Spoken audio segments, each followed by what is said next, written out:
My name is Mary Vorhorst and I'm a 10th grade English teacher. I was raised in Ann Arbor. I went to Angel Elementary, Tappan Middle, and Huron High School. Again, so responsive.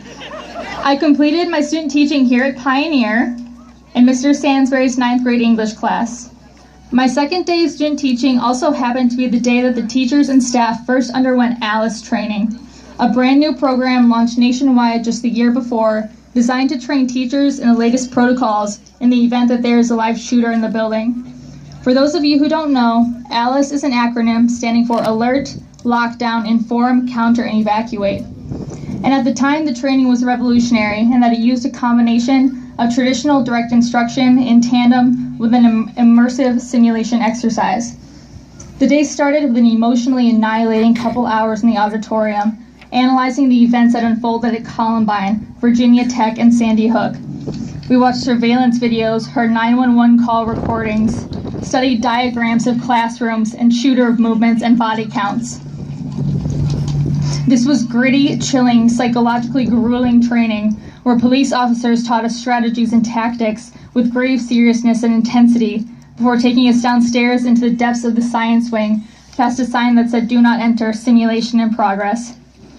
In one of the science labs, we were briefly prepped on how the simulation would go. We would hear gunshots in the hallway, and then the officer acting as the shooter would come in, and we were supposed to handle the situation using the things we had learned.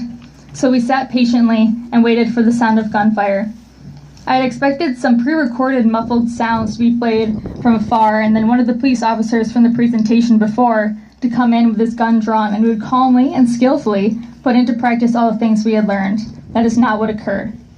The gunfire noise was the actual sound of blanks being fired from an AR-15 semi-automatic rifle. The shooter, to my surprise, was a young man I had never seen before, dressed in dark cargo pants and a dark hooded sweatshirt.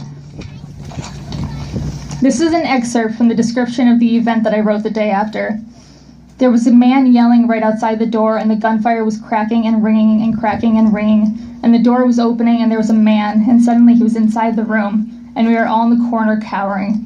I was startled by the fact that he looked so young, and the next second I was struck by the fact that there was a gun in his hand, and I had never seen a gun that looked like that and sounded like that wasn't on a television screen or displayed behind glass. And there was this weapon, and there was this man who looked so young, dressed all in black, and the gun was firing, and each time it went off, I felt like the universe was shattering. It was a simulation, and I had been given fair warning. But it was psychologically linked in a powerful way to another reality, where the people around me were not adults, they were children who I was responsible for saving. Part of me was tuned in to a different reality, where that gun was loaded and that man was not acting. And so, on my second day of student teaching, I confronted my own mortality. There are several standard lines of questioning that all teachers are faced with, such as, are you willing and prepared to be desperately overworked and woefully underpaid? Are you willing and prepared to go months without getting any sort of affirmation or thanks? But after that training, all of the teachers were forced to answer these questions instead. Are you willing and prepared to not cower when the gunshots begin?